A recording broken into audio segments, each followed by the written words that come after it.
So this was the first Zoro picture or picture from One Piece at all that I drew. A little rough around the edges, but hopefully you enjoy it. If you do, remember to follow me on Twitter, Facebook, Instagram, and even the Google+. One Piece Chapter 196, 1. 1? Well, hello, my brothers and sisters of the Nerd Nation. I, as always, am Jim, here to bring you another review on the awesome, mind-bending, mind-boggling tale of One Piece.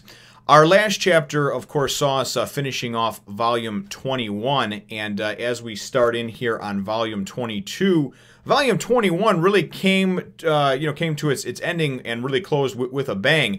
Ultimately, it was the decisive fight, at least the decisive at this moment fight between Mr. One and Roronoa Zoro. And really, I mean, it was just, you saw Zoro really come into his own and, able to just kind of just feel the essence and the aura of everything around him and ultimately be able to defeat Mr. One, or at least that's what it appeared like at the end of it. So it was just great. It ended with, thank you, I'm now stronger. And, I mean, just really, really cool stuff. So, we dive right into the next one, and we don't pick up exactly where we left off. We wind up going back to, to the, of course, where everything's taking place in the capital city of Alabarna, but we go back to the palace, where, of course, at the end of last volume as well, Chaka looked like he was about to go, go into some kind of rage mode, and he was just tired of all the shit that Crocodile was doing. Of course, King Cobra's pinned up against the wall, looking like Jesus on the cross, and Vivi is helpless to do anything. So we wind up going, and in those first few pages, we wind up getting introduced to this this elite squadron, the Clawfoot Gang or something like that. I forget what they're called. The elite. Jesus. And I had it in my head, too, so let me see here. Oh, the Kicking Claw Force, that's what it was. The Kicking Claw Force winds up, they're the Elite Guardians is what they are, the Elite Palace Guard, and they were able to actually get through the doors that have been, held back, with the hands coming out of them and whatnot by Nico Robin, Miss All Sunday. From a few chapters back. So this Kicking Claw Force, which is kind of like they're kind of like the Fugly Four, I like to call them. They just sort of look like these four misshapen, like out of place Viking sort of looking fellows. I don't know if if they play an important part down the line somewhere, because I'm not sure who actually is dead when they're dead and who's alive, which is certainly something that I'll just sort of have to get used to as this tale goes on. And it's certainly not a bad thing, but you never really know when something, I guess, is final. But so these guys come out and they appear. They appear very quickly, and they're going to obviously free the king. They're going to attack Crocodile. They're going to put him in his place. They don't care if he's one of the 7 warlords. If he's the person that has caused all this hurt and turmoil and whatnot and destruction in their kingdom, they're going to be the ones to take him down. So as they go to kind of just get ready up to go and attack, one of them, it shows a picture, and it looks like he goes and his arm looks like it kind of just like becomes like the Hulk arm, just gets bigger, and like the bracelet that he has on, the bracer just kind of comes off. And they're like, what the hell? And they all come at at Croc, and Nico Robin's like, I'm going to take care of him. And he's like, don't bother, that's what Croc says, like they're nothing. And so they start coming at him, and then Vivi notices something's going on, as does King Cobra, and they're like, Chaka, what the hell? What's going on? And Chaka's like, they drank this poison. It was basically to become super powered. They drank this poison that only allows you're super powered. It's called the Fatal Fuel, and you're super powered, but you only live for a few minutes, right? So he goes and blurts out that this is in fact what has happened, which I think is one of the dumbest plot points ever, because if you think about it, these 4 really are just here to die. And the thing is that Crocodile hears this, right? And I mean, obviously they're undermatched. Crocodile is way better than them as far as power-wise, much stronger. But all Crocodile does is go, he basically just goes and disappears and reappears up on top of the roof and says, why even bother fighting you? Number one, he didn't have any respect for them to begin with, and he was going to wipe his ass with them. But now, he's not even going to give them the pleasure of a good death. He just goes and stands up there and waits for them to die out. So to me, that certainly was something that was a little bit silly, in the sense that I like how they explain the potion and it gives them superpowers and everything else. But why go and blurt that type of shit out? You know, it's just like when enemies or the bad guy, the villain, starts monologuing at the end of a movie or a comic or manga or whatever. You know that while that's happening, somebody's going to be able to get free and, you know, and then go and turn the tides against you and you're going to lose. So to me, it was kind of silly. But ultimately, it helps to progress the story forward. Chaka then goes and he's like, that's it, you know. And they're like, no, Chaka, don't throw away your life. You know, King Cobra tells him that. And he apparently has the power of the Mut-Mut fruit, a Zoan-type fruit, devil fruit. And he turns into this really cool-looking, I mean, it's basically supposed to be kind of like a Doberman, like this huge black dog or whatever. But it almost looks like one of those things from the ancient Egyptian times, not the Sphinx, not the Pharaoh, the guards where they're kind of tall and lanky, but their face looks almost like a dog. I forget the name of them, but anyway, I'll probably remember it, and then I'll maybe when I edit through, I'll put it in at the bottom, and if not, well. But so he winds up turning into one of them and goes to attack Crocodile.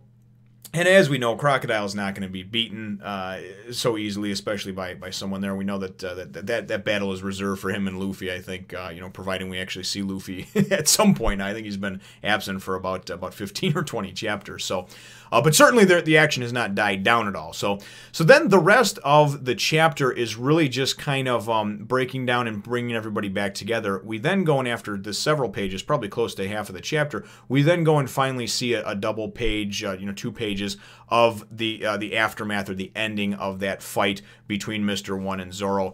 And it's really kind of cool because Mr. One is just like, oh my god, you know, he's like, I can't believe you got stronger as the battle went on. You know, you actually became more powerful as the battle started. And that's usually not how things go. You know, you start out, you're at your strongest, and then as you wear down, you usually get weaker. And then he's like, what's next? We're going to cut Diamond? And Zoro goes, he's like, no, that would be a waste. And so he's just like, okay, you won, you know, and obviously he's bloodied, he's beaten, Mr. One is. Zoro has lost a lot of blood. He's wondering, though, ultimately, he's like, the wound isn't that deep, but I've just lost a lot of blood and it hurts like hell. And he's wondering where everybody else is, and then he just kind of collapses over and passes out, at least temporarily, it looks like. So then we go in the next couple of pages, we're then taken to Sanji and the gang, and by I mean the gang, we got Sanji, we got Eyelashes. Usopp is riding on Eyelashes because he's in like this full body cast, and Chopper's walking behind. Of course, they're all heading towards the palace, and then they're like, you know, they're talking about this and that and everything else, and the main thing that happens here is that, you know, Sanji goes, Usopp, are you crying? And he's just like, no, but you know that stupid mole lady, and he's like, what? You know, because she told me that Luffy was dead, you know. So they kind of have this quick conversation about it, and then Sanji goes and he's like, really? He's like, do you really possibly for a minute think that Luffy is dead? You know, and then everybody's kind of like, no, you know, are you stupid? And so you can tell that they all kind of brightens them up. They, you know, that they know Luffy's not dead. So obviously they're headed towards the palace as well. We then go and we see the aftermath of the Miss Doublefinger and Nami fight, and in the aftermath of that, just again a couple of pages real quick, we kind of see Nami going and finally untangling, you know, the wiring that had spun up, you know, Miss Doublefinger and then propelled her against the wall, ultimately winning the fight for Nami. And she's like, okay, you know, and she's getting everything untangled with that, and she says the rebels are right around the corner. She's wondering how things are going, hopes nobody, of course, has died. And through this series of things, we see a series of little flashbacks too, you know, about like, you know, when Vivi and Luffy, you know, when Luffy promised to meet Vivi in Alubarna, and she's like, I'll be waiting for there, and he's like, okay, and just different flashbacks like that.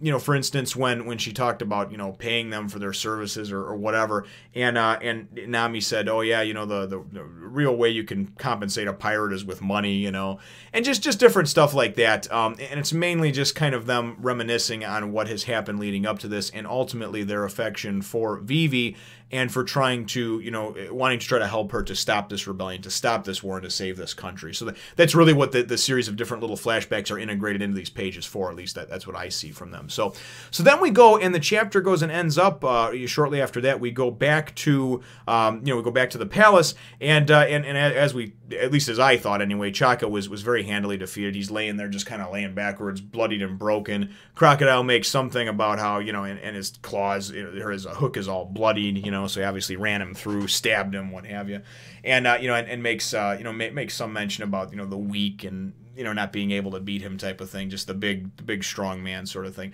But then the cool thing that happens, and I'm really waiting to finish this up eagerly and chomping at the bit so I can get to the next chapter, is that we then go, and at the end we kind of see, and remember there was a countdown about 30 minutes until he fired that cannon or whatever. Well, now it says there's 25 minutes left and it shows the clock or whatever. And then the last two panels are, it goes and it shows like a shadow of somebody's feet. I don't know who the hell it is. And somebody says Vivi, right? And I'm thinking, oh man, who could this be?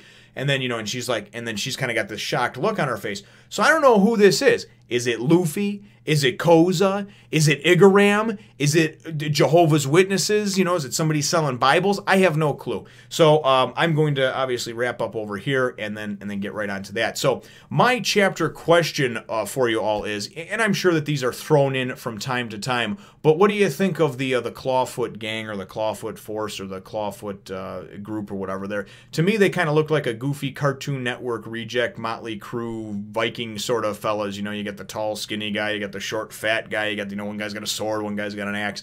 But ultimately, what do you think about them, their character design, and ultimately their use in this particular chapter? Remember to leave your answers, brothers and sisters, in the comments down below. Feel free to hit the thumbs up, the like button if you should think that I deserve it. And then, of course, it just, you know, it helps. It certainly helps to spread the word and let others see what's going on here and what we have at the nation. And subscribe if you haven't done so already. We look forward to catching all of you in the next one, nation. You've got to wrap it before you tap it. Dig the vibe, please subscribe.